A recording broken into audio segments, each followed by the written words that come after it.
जंगल में एक गरीब लेकिन मेहनती रानो चिड़िया अपने 2 बच्चों के साथ एक टूटी फूटी डाल पर रहती थी। बारिश हो या धूप, रानो अपने बच्चों के लिए खाना लाने जाती थी। उसका सपना था एक दिन वो अपने लिए एक मिट्टी का 2 मंजिला घर बनाएगी। बच्चों, एक दिन हम भी अपने मिट्टी के घर की बालकनी में बैठकर हवा खाएंगे।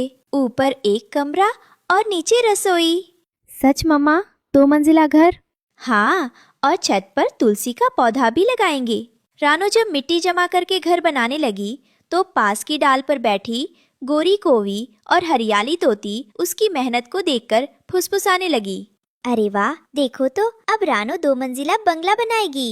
कल तक जिसके पास छत नहीं थी, अब वो रसोई और बालकनी की बात कर रही है। और लाल तोता रोज आता है उससे मिलने। कुछ तो गड़बड़ है, जरूर कोई विदेशी मदद मिल रही होगी।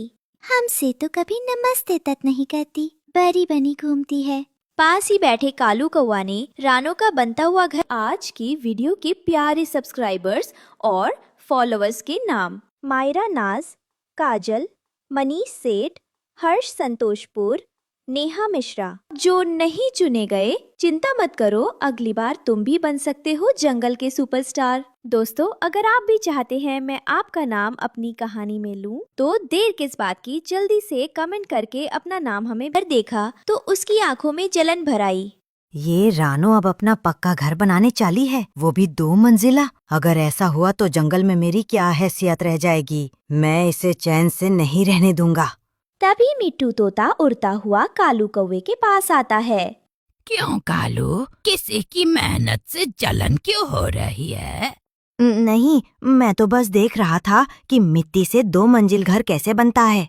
मेहनत तो करी है भाई, लेकिन तू भी तो करता कुछ। सारा दिन गली के खम्भों पर बैठ के लोगों की छोड़ी हुई समोसे की पत्तियां चाटता है। अबे मैं रिसर्च करता हूँ, कौन सी गली में ज्यादा क्रिस्पी समोसे मिलते हैं, किस गार्डन में ज्यादा बर्ड ड्रॉप रोटी गिरती है, सब सर्वे करना पड़ता है यार। सर्वे नहीं बे, सर्वाइवल बोल। और वैसे भी तूने कल ही मोहल्ले के कबाड़ से बोलेरो का रियर व्यू मिरर चुरा लिया था। उसमें क्या दिख रहा था? अरे वो तो सेल्फी लेनी थी यार, सबको दिखाना है कि मैं भी स्मार्ट कौवा हूँ। बस तू जितना पैसा नहीं है। पैसा तो मेहनत से आता है कालू भाई। तूने कब आखिरी बार एक लकड़ी भी उठाई है अपने घोंसले के लिए? मेरा तो नेचर मिनिमलिस्ट है। मैं नेचर फ्रेंडली हूँ, जितना जरूरी है उतना ही रखता हूँ। तेरे जैसे लग्जरीनेस नहीं चाहिए मुझे। हाँ, मिनिमलिस्ट बोले तो कोई ठिकाना नहीं, बस दूसरों की तरक्की में जूम इन। तू भी ना मिट्टू, बड़ा सीधा बनता है। सब जानते हैं तूने वो डिजाइनर तिनके अमेज़न से मंगवाए थे, वो भी प्राइम डिलीवरी में। तो क्या, मैं स्पॉन्सर हूँ भाई, ऊपर से चैनल भी चलाता हूँ, टूटा talks, positive vibes from the sky.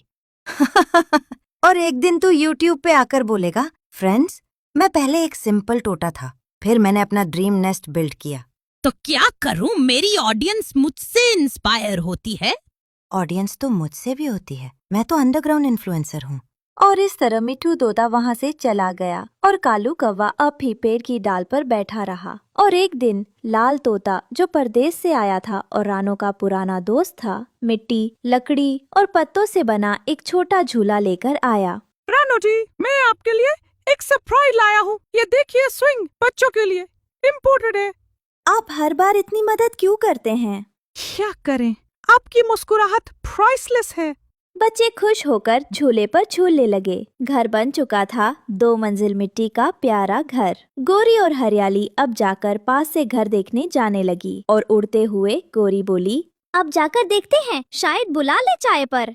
पहले मजाक उड़ाया, अब खुद चल रही हैं घर देखने। वाह गोरी, क्या कहने।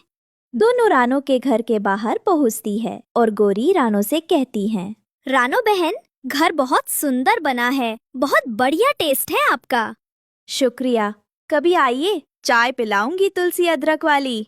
एक रात कालू कौवा चुपचाप रानो के घर के नीचे जाकर मिट्टी की दीवार को खोदने लगा ताकि घर गिर जाए। अब देखती हैं रानो, बंगला नहीं मलबा बनेगा तेरा घर। तभी मिट्टू तोता आ गया और चिल्लाया, कालू, तुम शर्म करो, किसी माँ के घर को क्यों तोड़ते हो? कालू डरकर भाग गया, लेकिन दीवार कमजोर हो गई थी। अगली सुबह बारिश आई और रानो के घर की एक दीवार गिर गई। बच्चे भीगने लगे। डरो मत बच्चों, घर टूट सकता है, माँ का प्यार नहीं। हेलो हेलो, ओह नो, ये क्या हुआ? ओह माय गॉड, दीवार डाउन हो गई। That's not fabulous. दीवार गिर गई लाल। अब पता नहीं कैसे फिर से बनाएंगे। अरे डोंट वरी यार, मैं हूँ ना। We will build it again, stronger, smarter. और इस बार अंबुजा सीमेंट से बनाएंगे, सॉलिड वॉल, लो फ्लोर। तभी मिट्ठू तोता भी रानो के टूटे घर के पास आता है और विदेशी तोते से कहता है, अरे मियाँ, तुम तो लग रहे हो टीवी का एड बना के आए हो। सीमेंट का ब्रांड एम्बेसडर बन जाओ। हे, जेलस नॉट अलाउड। मैं तो बस हेल्प करने आया हूँ। वैसे तुम्हें देखकर लग रहा है कि तुम अभी तक देसी मिट्टी से ही चिपके हुए हो। कम से कम हम देसी हैं। रिलैक्स मिट्ठू, हम दोनों का मिशन सेम है, रानो का होम बनाना। लेकिन इस बार 2 floors with balcony, attach nest और ऑटोमेटिक लीफ डोर। रानो चिड़िया अकेली थी, लेकिन आज उसके साथ थे एक देशी तोता, एक विदेशी तोता। कुछ हफ्तों बाद सभी पक्षियों ने मिलकर रानो का एक और मजबूत 2 मंजिला घर बनाया। इस बार गोरी, हरियाली, लाल तोता सभी ने मदद की। रानो, हमें माफ कर दो, पहले हम आपकी मेहनत को समझ नहीं पाए। आपने दिखा दिया कि मेहनत और प्यार से कुछ भी मुमकिन है। शुक्रिया आप सबका। अब ये घर सिर्फ मेरा नहीं, पूरे जंगल का है। ये कहानी हमें ये सिखाती है कि मेहनत करने वालों का घर मिट्टी का भी महल बन जाता है और जलन करने वाले सिर्फ दीवारें तोड़ते हैं, रिश्ता नहीं बना पाते।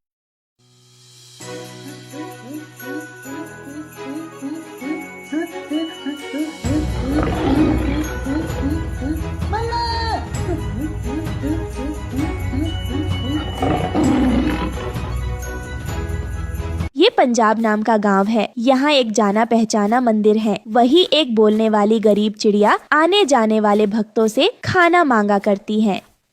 अम्मा, भगवान के नाम पे भीख दे दे, बाबा भगवान के नाम पे भीख दे दे।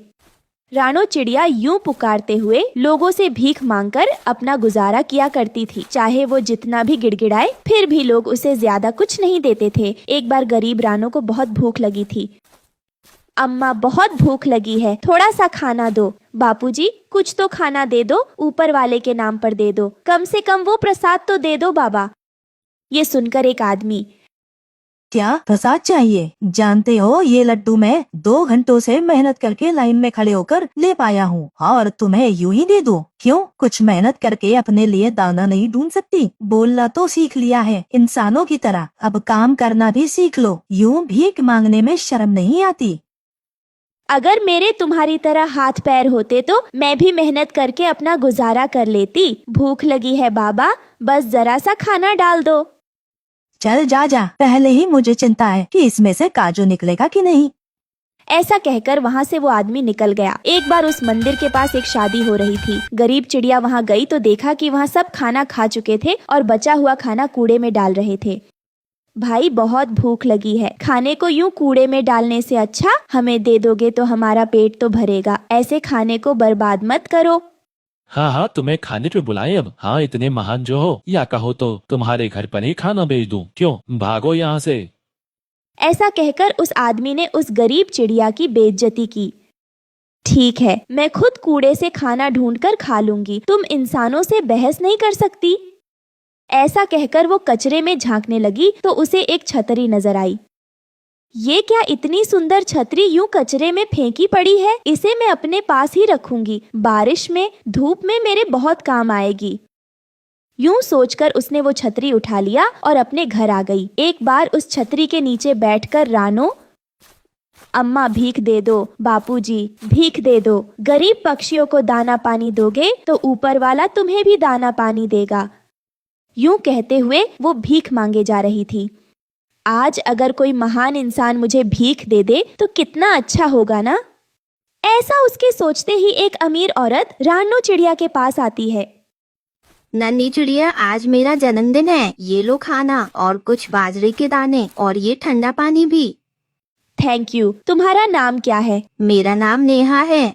ये कहकर वो औरत वहाँ से चली गई। गरीब रानो को बहुत दिनों बाद अच्छा खाना मिलने की खुशी में वो गपागप खा गई। एक दिन बगल वाले गांव में बाढ़ आ गई। बच्चे बूढ़े सारे लोग घर के ऊपर चढ़ गए। सब बचाओ बचाओ चिल्ला रहे थे। 3 दिन हो गए लेकिन पानी कम नहीं हुआ। वही रानो चिड़िया छतरी के नीचे बैठकर, हे भगवान, बेचारे पड़ोसी गांव वाले पता नहीं कैसे जी रहे होंगे, धूप में, पानी में, पता नहीं क्या हाल हुआ होगा। भगवान आप ही उन्हें बचाइए। यूं रानो सोच रही थी, बस तुरंत वो छतरी हवा में उड़ने लगी और उसमें से नए नए पकवान के पैकेट गिरने लगे। ये क्या, ये छतरी में से कैसे खाना निकल रहा है? ए भली चिड़िया, डरो मत, मैं एक मायावत छतरी हूँ। मेरी मदद से तुम बगल वाले गांव वालों की मदद करो, उन्हें खाना दो। रानो चिड़िया अपनी चोंच में खाना के पैकेट दबाकर एक एक घर के पास ले गई और सभी को खाना दिया। ये तो वही चिड़िया है, पास वाले गांव के मंदिर के पास ये भीख मांगती है। देखो आज इसी गरीब चिड़िया ने हमारी कैसे जान बचाई है, बहुत शुक्रिया तुम्हारा। कुछ दिन बाद पानी कम हो गया। गरीब रानो पहले की तरह मंदिर के सामने खाना मांगने लगी। अम्मा, बाबू खाना दे दो, गरीब को खाना दे दो, पक्षियों को खाना देने से भगवान तुम्हारी मदद करेगा। तब पड़ोसी गांव से लोग आकर, चिड़िया, तुमने जो हमारे लिए किया वो मामूली बात नहीं है। भूख क्या होती है हमें समझ आ गया है। तुम्हारे लिए हम घर बनाकर देंगे और खाना भी देंगे। रानो चिड़िया ने उनका बहुत शुक्रिया किया। जो मैंने किया वो कुछ नहीं है। ये छतरी के बिना मैं कुछ कर नहीं पाती। मेरे लिए घर बनाने की जरूरत नहीं है। बस कुछ करना चाहो तो हर दिन इस मंदिर में अन्नदान कीजिए। मेरे जैसे कई जरूरतमंद पक्षी की भूख मिटेगी। लानो चिड़िया, अन्नदान तो करेंगे ही हम, लेकिन हमें तुम्हारा घर बनाने से मना मत करो। बरसात का मौसम अभी गया नहीं है, कभी भी गांव में बारिश हो सकती है। कच्चे घोंसले में तुम बीमार पड़ सकती हो। उस दिन से वहाँ पर पक्षियों के लिए अन्नदान होने लगा और गांव वालों ने एक लकड़ी का मजबूत घोंसला एक पेड़ पर बनाकर रानो चिड़िया को दिया। एक दिन उस गांव में एक दुष्ट कालू कौवा की एंट्री होती है। कालू कौवा कामचोर और 1 नंबर का बदमाश कौवा था। वो खाने की तलाश में इधर उधर भटक रहा होता है। ये कैसा गांव है? यहाँ कोई इंसान रोटी खिड़की के पास नहीं रख रहा है। ये गरीबों की बस्ती ज्यादा मालूम पड़ती है। ऐसे तो मैं भूखा मर जाऊंगा। मुझे कुछ न कुछ करना पड़ेगा। एक दिन वो मंदिर के पास जाता है जहाँ उसकी मुलाकात रानो से होती है। तुम तो इस गांव में नए लगते हो, पहले कभी नहीं देखा। हाँ, मैं दूसरे जंगल से आया हूँ। मुझे बहुत भूख लगी है, मेरी मदद करो। रानो चिड़िया ने अपने जादुई छाता की मदद से कालू को खाना दिया। कालू ने जब जादुई छाता देखा तो उसके मन में लालच आ गया। मुझे ये छाता कैसे भी करके रानो चिड़िया से लेना होगा, फिर मैं जो चाहूँ वो खा सकता हूँ। मैं तो माला माल हो जाऊंगा। वो कई दिन इसी सोच में लगा रहा और एक दिन उसे वो मौका मिल ही गया और उसने वो छाता चुरा लिया। है मायावी छाता, मुझे स्वादिष्ट खाना खाना है। छतरी में से आवाज आई, लालची कौवे, तुम्हारे अंदर लालच भरा है और तुम पाखंडी चोर पक्षी हो। तुम्हें इसकी सजा जरूर मिलेगी। तभी वो छाता एक पिंजरे में बदल जाता है और कालू कौवा उसमें कैद हो जाता है। बचाओ बचाओ, मुझे इस पिंजरे से कोई बाहर निकालो। तभी वहाँ से एक शिकारी गुजरता है। वो पिंजरे में कैद कौवे को देखता है तो उसे अपने साथ वो अपने घर ले जाता है। इस तरह कालू कौवे को चोरी करने की सजा मिल जाती है और रानो खुशी खुशी रहने लगती है। जंगल के एक पुराने पेड़ पर रानो चिड़िया अपनी छोटी सी बच्ची गुड़िया के साथ रहती थी। उसका घोंसला टूटा फूटा था, लेकिन माँ का प्यार उसमें भरा हुआ था। रोज सुबह रानो अपने नन्हे हाथों से रगड़ा चाट बनाती ताकि गुड़िया को भूखा न सोना पड़े। उठिए गुड़िया बेटा, सूरज निकल आया है। आज हम रगड़ा चाट बेचेंगे और खूब सारा दाना लाएंगे। माँ, क्या आज हमारी रगड़ा चाट औरों से ज्यादा बिकेगी? हाँ बेटा, अगर दिल से मेहनत की जाए तो भगवान भी मदद करते हैं। रानो चिड़िया अपने छोटे ठेले के साथ पेड़ की छाव में खड़ी हुई। ठेले पर रंग बिरंगे दाने, चटनी और भाप उड़ाते उबले मटर रखे थे। आइए आइए, गर्मा गर्म रगड़ा चाट लीजिए। चटपटी चटनी, मसालेदार मटर और रानो की खास रेसिपी वाली रगड़ा चाट। एक बार खाइए, बार बार याद कीजिए। भूख लगे हो? दोस्तों, अगर आप भी चाहते हैं मैं आपका नाम अपनी कहानी में लूं, तो देर किस बात की, जल्दी से कमेंट करके अपना नाम हमें। रानो चिड़िया अपने छोटे ठेले के साथ पेड़ की छाव में खड़ी हुई। ठेले पर रंग बिरंगे दाने, चटनी और भाप उड़ाते उबले मटर रखे थे। आइए आइए, गर्मा गर्म रगड़ा चाट लीजिए। चटपटी चटनी, मसालेदार मटर और रानो की खास रेसिपी वाली रगड़ा चाट। एक बार खाइए, बार बार याद कीजिए। भूख लगे हो या मूड हो खराब, रगड़ा चाट से सबका दिल हो जाए बेताब। रानो की आवाज सुनकर मिट्ठू तोता वहाँ आता है। रानो बहन, एक प्लेट बना दीजिए, आज बहुत भूख लगी है। जरूर, आज आपको मेरी नई रेसिपी चखनी है। ये लो रगड़ा चाट, ये खाकर बताओ। अरे वाह, ये तो कमाल की बनी है। ये स्वाद तो शहर की दुकानों में भी नहीं मिलता। पेड़ की दूसरी डाल पर गोरी कोवी और हरियाली तोती छतरी लेकर बैठी थीं। दोनों का ध्यान रानो की दुकान पर था। ओहो, देखिए जरा, रानो कितनी स्मार्ट बन रही है। अब तो ठेला भी सजा लिया है। सुनिए गोरी बहन, मैंने तो सुना है उसने मटर में मसाले के साथ गुलाब जली मिलाया है। अब आप ही बताइए, मटर में गुलाब, ये कोई रेसिपी है या जादू टोना? मैं तो कहती हूँ जरूर किसी जंगल बाबा से ताबीज लिया होगा, तभी तो सब जानवर एक चम्मच चाट खाते ही उसकी तरफ खिंच जाते हैं, जैसे भूतनी पर चढ़ा तांत्रिक। सच्ची कह रही हैं आप बहन। और उस मिट्ठू तोते को देखिए, हर वक्त रानो के चारों ओर घूमता है। एक बार मेरा पंख टूटा था, तब तो उसने देखा तक नहीं। अरे वो मिट्ठू तो बिल्कुल हाजी हाजी वाला बन गया है रानो के लिए। कल तो मैंने सुना उसने कह दिया, रानो दीदी की चाट खाकर मेरी जिंदगी बदल गई। अब बताइए बहन, चाट से जिंदगी बदली जाती है क्या? कुछ तो गड़बड़ है। या तो वो चाट में कोई गुप्त नशा मिलाती है, या फिर किसी पुराने राजकुमार की रूह है उस मसाले में। दोनों खिलखिलाकर हंस पड़ती है। दूर एक डाल पर कालू कौआ छुपकर रानो के ठेले को देख रहा था। हर ग्राहक को आते जाते देखकर उसका चेहरा लाल हो गया। ये चिड़िया तो बहुत उड़ने लगी है। सारे ग्राहक उसकी चाट पर लाइन लगाते हैं और मेरी दुकान खाली पड़ी है। वो गोरी, कोवी और हरियाली को बुलाता है और कहता है, तुम दोनों चुगलखोर बहुत बातें करती हो। जरा जाकर पता लगाओ कि रानो चिड़िया क्या जादू कर रही है। चलो गोरी, कुछ तो मसालेदार बात मिलेगी आज। कालू कौवा अब अपने पुराने साथी भुल्ला चील के पास जाता है, जो एक पुराने पेड़ के नीचे बैठा था। पेड़ की डाल पर एक पुराना थैला लटका था। अबे कालू, तू पहले जैसा चालाक नहीं रहा रे। पहले तू हवा में उड़कर चूजे उड़ा लाता था, अब एक चिड़िया की दुकान से परेशान है। अबे भुल्ला, बात समझाकर, वो कोई मामूली चिड़िया नहीं है। रानो ने जो चाट बनाई है ना, जंगल भर के जानवर उसी के दीवाने हो गए हैं। अब तो मेरी काली कचौड़ी कोई पूछता ही नहीं। अरे कालू मियाँ, तुझे तो मैं एक पुराना नुस्खा देता हूँ। ऐसा नुस्खा कि खाएगा पूरा जंगल और गाएगा रगड़ा गया। क्या है रे नुस्खा? बोलना, जल्दी बता, वरना मेरी दुकान का तो दिवाला निकल जाएगा। भुल्ला चील थैले से निकालता है एक पुराना डब्बा। ऊपर लिखा था नशा नंबर 9 ये देख, ये है जंगल बाबा का दिया हुआ भूख बढ़ाऊ झपकन पाउडर। जो इसे चाट में मिलाएगा, खाएगा वही, और भूख बार बार लगेगी। फिर ग्राहक जाएगा नहीं, लोटपोट होता रहेगा। सच में इसका असर होगा? अबे मैंने खुद एक बार इसे हिरन की हलवा दुकान में मिला दिया था। बच्चे हिरन हंसते हंसते बेहोश हो गए थे। बोले ऐसा हलवा कभी नहीं खाया। लेकिन भुल्ला, कहीं पकड़े गए तो? पंचायत में तोते ने रिपोर्ट कर दी तो? अबे वो हरियाली तोती और गोरी कौवी को 2 अफवाहें सुना देना, बाकी जंगल खुद ही उलझ जाएगा। और मिट्ठू तोता, अरे वो तो अब कविताएं सुनाने में उलझा है। रानो दीदी, चाट की देवी। अब आएगा मजा। रानो की दुकान बंद और कालू की दुकान चढ़े आसमान। अगली सुबह का सूरज निकला तो सब अपने अपने कामों में लग गए। मगर आज कुछ अलग होने वाला था। मिट्ठू की एक खास योजना तैयार थी और उधर कालू अपनी चालबाजी की अंतिम तैयारी में था।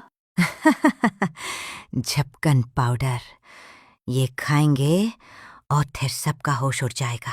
जब ये सो जाएंगे तब मैं उनका मोबाइल, पैसा सब ले लूंगा।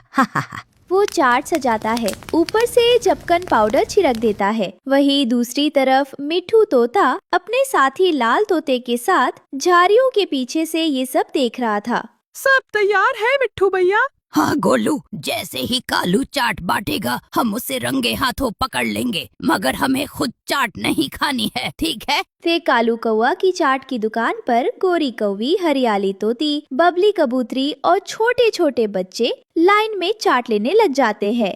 कालू की चाट खाए बिना अब मन नहीं लगता। आइए आइए, आज की चाट थोड़ी ज्यादा मजेदार है। गोरी, हरियाली और बाकी सभी चाट खाते हैं। कुछ सेकंड बाद सबकी आंखें भारी होने लगती है।